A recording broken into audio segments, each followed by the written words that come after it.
Budaya, Salam Kebajikan. Perkenalkan, nama saya Sari Septiani, saya dari kelas 3A1. Saya berperan sebagai Hakim Ketua dan Reporter 1. Terima kasih.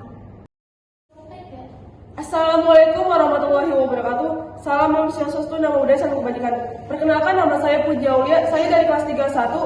Di sini saya berperan sebagai Jaksa Penuntut Umum. Terima kasih. Assalamualaikum warahmatullahi wabarakatuh. Saya Rita Anasi Sarko. Di sini saya sebagai Jonidi dan reporter 3. Assalamualaikum warahmatullahi wabarakatuh. Shalom, Om Swastiastu, Namo Buddhaya, Salam Kebajikan.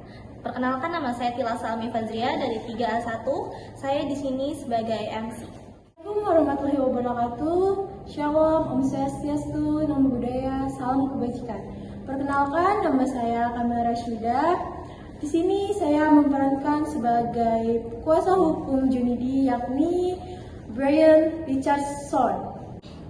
Assalamualaikum warahmatullahi wabarakatuh.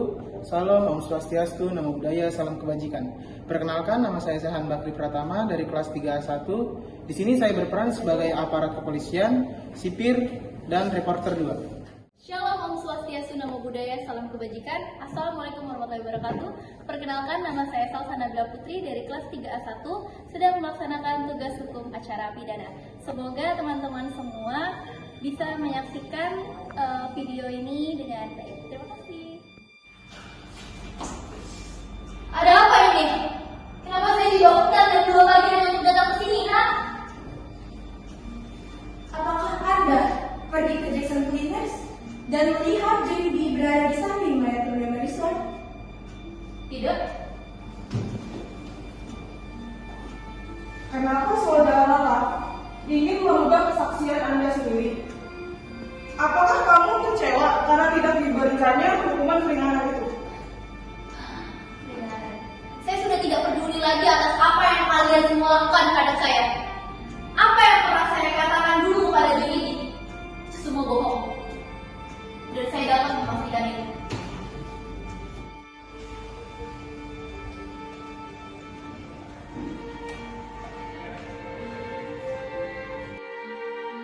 Banyak terjadi kericuhan dalam sidang pertama ini antara pihak John Mayers dan Rhonda Morrison.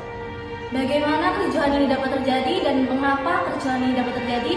Berikut saya akan serahkan kepada rekan saya. Pada tahun 1987 di John Monroe, Alabama, Amerika Serikat, seorang pria bernama Walter John Mitchell ditangkap di hukuman mati dan dijatuhkan hukuman mati atas kasus pembunuhan Rhonda Morrison. Walter John ini sebenarnya tidak bersalah, tetapi ia di sini dihukum atas kejahatan yang tidak ia lakukan dan ia pun dipenjara sampai ia dieksekusi.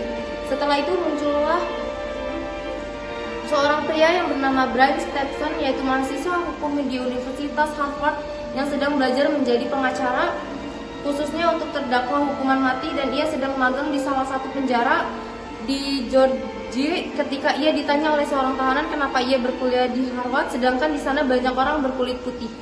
Ia pun menjawab karena alasan ingin menjadi pengacara dan ingin tinggi di Amerika. Resim ini tidak hanya terjadi pada kriminal tetapi pada orang yang berpendidikan juga. Selanjutnya, Brian menemui beberapa narapidana yang ditinggalkan oleh pengacaranya. Salah satunya adalah Herbert Richardson, mantan dokter di perang Vietnam yang dihukum karena meledakan bom yang menewaskan satu orang wanita. Itu semua ia lakukan bukan karena sengaja. Sebagai mantan tentara perang Vietnam, ia mempunyai PTSD yang tidak ditangani. Tugas Brian di sini adalah mencoba untuk menolong mereka bebas dari hukuman mati. Menurut Brian, ia sangat yakin bahwa Johnny ini tidak bersalah hanya karena satu orang saksi, yaitu Ralph Myers, seorang kriminal yang didakwa oleh kasus pembunuhan yang berbeda, ditambah seseorang bernama Bell melihat Johnny berada di sisi jalan TKP pembunuhan. Ia juga yakin karena polisi tidak bisa memecahkan kasus ini selama setahun, maka Johnny dipilih sebagai tersangka. Berdasarkan kesaksian di atas, yang kini juga bisa memberikan kesaksian palsu demi mendapatkan keringanan hukuman. Pada saat Brian bertemu keluarga Johnny, ini keluarganya mengatakan bahwa ketika hari kejadian, Johnny sedang berkumpul bersama keluarga membakar ikan untuk mengumpulkan dana di gereja. Setelah itu, Brian dan Evan meminta keterangan warga yang lain, tetapi ditolak sampai pada akhirnya Brian bertemu dengan mantan petugas kepolisian yang bersedia memberi keterangan, dan mereka menemukan selembaran yang dibuat oleh keluarga Johnny untuk galang dana gereja yang bisa dijadikan bukti. Kantor punya Brian dan Eva bernama Equal Justice Initiative. Brian ke pengadilan Escambia dan menggandakan bukti rekaman juga berkas transkrip Wawancara isi rekamannya, Ralph Meyers benar-benar tidak tahu siapa pelaku pembunuhan. 1 bulan kemudian, saat persidangan, hakim menyatakan pernyataan yang sangat tidak relevan dan menganggap kesaksian Ralph Meyers tidak relevan dan akan ditolak oleh pengadilan. Di sini, belum ada bukti yang betul yang disampaikan oleh Ralph Meyers, sehingga tidak ada sidang untuk Johnny dan ia pun akan kembali di penjara dan akan dieksekusi di kursi listrik. Terlihat sekali di sini putusan hakim sangat tidak adil. Selanjutnya, Brian mengajukan mosi ke Mahkamah Agung untuk membalikan putusan akhir hakim dan memaksakan ada persidangan yang baru. Putusan Mahkamah Agung pun keluar dan hasilnya putusan hakim sebelumnya dibatalkan dan akan ada sidang baru untuk Johnny. Pada tanggal 2 Maret 1993, rasisme terjadi di pengadilan di mana orang berkulit hitam ditujukan untuk menunggu di luar selama 1 jam dan tidak diperbolehkan masuk setelah kursi di dalam sudah penuh oleh orang berkulit putih. Terlihat sekali di sini terjadi diskriminasi. Selanjutnya, sidang dimulai dari pembatalan tuntutan oleh Brian untuk Johnny. Dan Brian mengatakan bahwa mudah bagi kasus ini sebagai pembuktian bahwa terdakwa tidak bersalah tetapi memvonis mati orang kulit hitam. Selanjutnya, sebelum persidangan ditambah lagi tidak ada orang kulit hitam.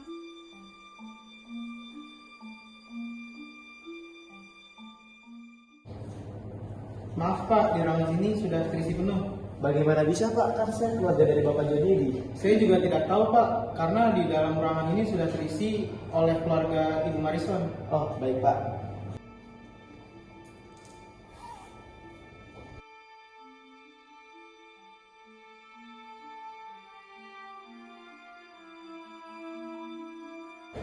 Yang mulia, izinkan saya menyampaikan pertimbangan hukum saya sebagai kuasa hukum tersangka Johnny D. Bahwa mudah untuk kita melihat kasus ini sebagai pembuktian bahwa terdakwa tidak bersalah, di mana tidak adanya kulit hitam pada saat persidangan sidang ini dan hanya didasarkan oleh kesaksian ras kulit putih. Dengan mengabaikan kesaksian 24 saksi ras kulit hitam yang tak putus. Bukti ini mengatakan bahwa Johnny D tak bersalah dan tidak dipakai. Kita dalam bukti ini artinya kita belum menjunjung tinggi hukum. Itu bukanlah keadilan.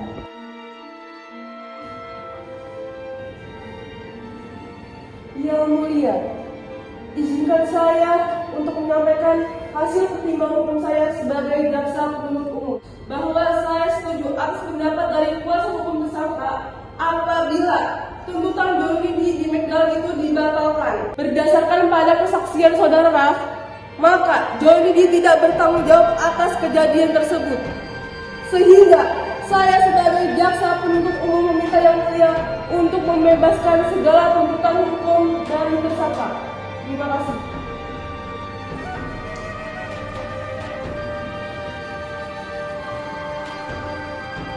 Dengan menimbang kuasa hukum tersangka, di mana hukum itu harus setara dan seimbang, baik ras maupun status.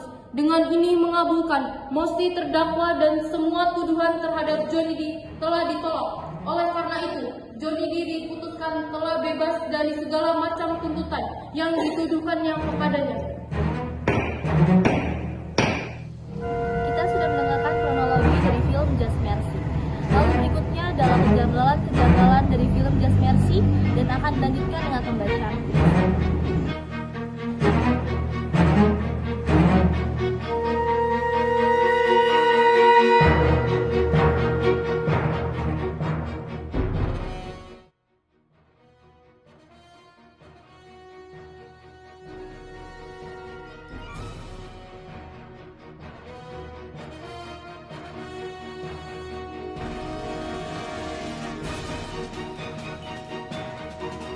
Kesimpulan yang dapat kita ambil dari film Just Mercy adalah: pertama, tindakan diskriminasi.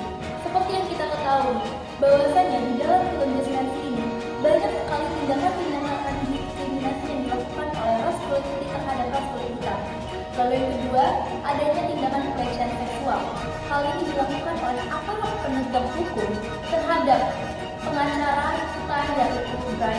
di mana dia dipaksa untuk membuka baju serta membuka celananya secara paksa. Lalu yang terakhir adalah penggeledahan paksa juga. Seperti yang kita ketahui bahwasanya Brian yang posisinya di sini bukan sebagai tersangka, melainkan sebagai pembela hukum, malah disuruh membuka bajunya dan diadakan penggeledahan tanpa adanya surat perintah. Karena ia diduga menyimpan barang-barang yang berbahaya. Padahal di dalam penggeledahan tersebut mengandung juga pelecehan seksual di dalamnya. Karena dari itu, film Just Mercy kami rasa patut untuk anak-anak hukum tonton agar dapat mempelajari hukum yang ada serta kita dapat mengkaji hukum-hukum apa yang tidak sesuai antara teori dan realitanya.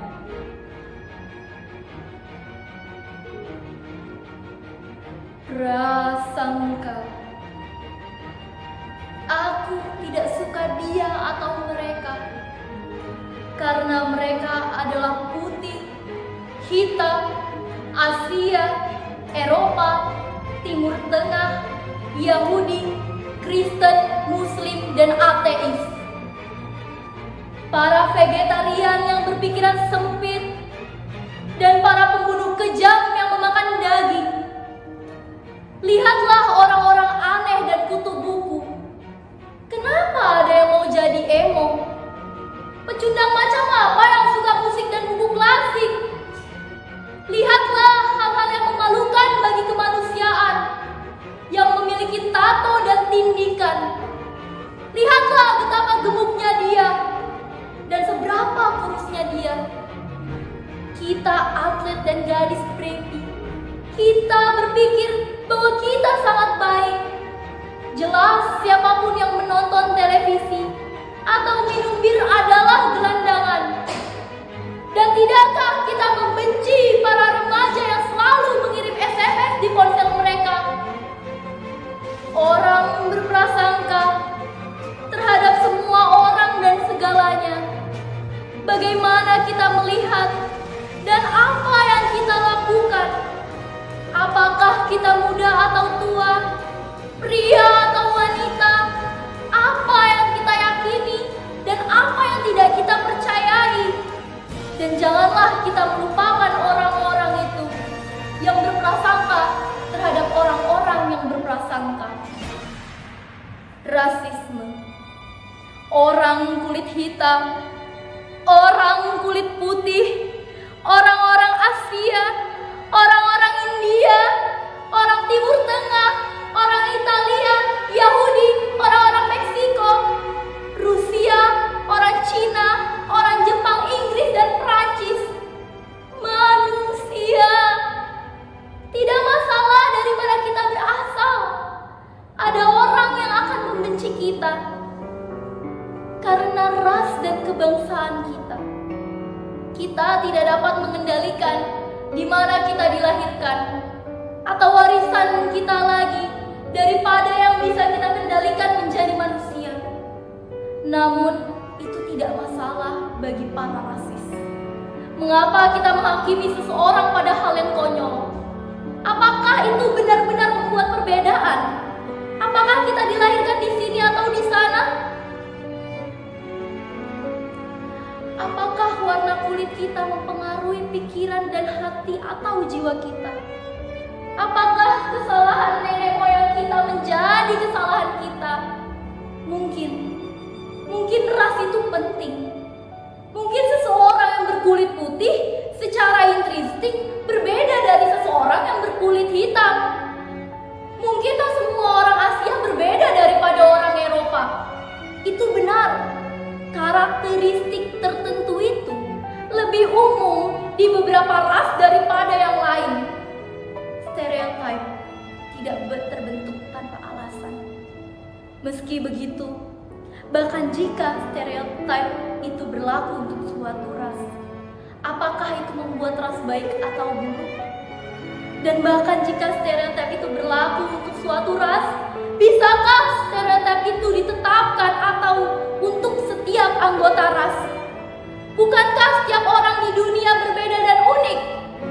Bisakah tidak ada pengecualian untuk aturan? Haruskah kita benar-benar membenci orang karena dari mana mereka berasal dan siapa orang tua mereka? rasisme. Ditulis di Solo, hari Kamis 21 Maret tahun 2019.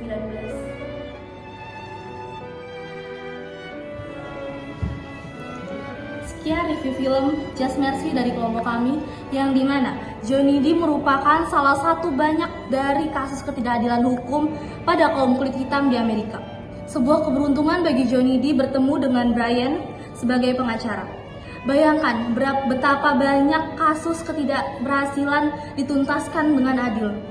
Telah banyak film drama legar berdasarkan kisah nyata dengan berbagai kasus hukum dengan tersangka kulit hitam yang tidak bersalah. Hal ini pun berhasil menumbuhkan kesadaran bagi para penonton. Memang banyak film yang mengangkat isu di Amerika, namun tidak semuanya diselesaikan dengan tuntas. Just Mercy ini merupakan salah satu film terbaik. Film ini telah memadukan seni layar lebar, isu penting dalam cerita untuk menjadi sebuah film yang menggugah secara teknis dan menjadikan pesan berdampak besar.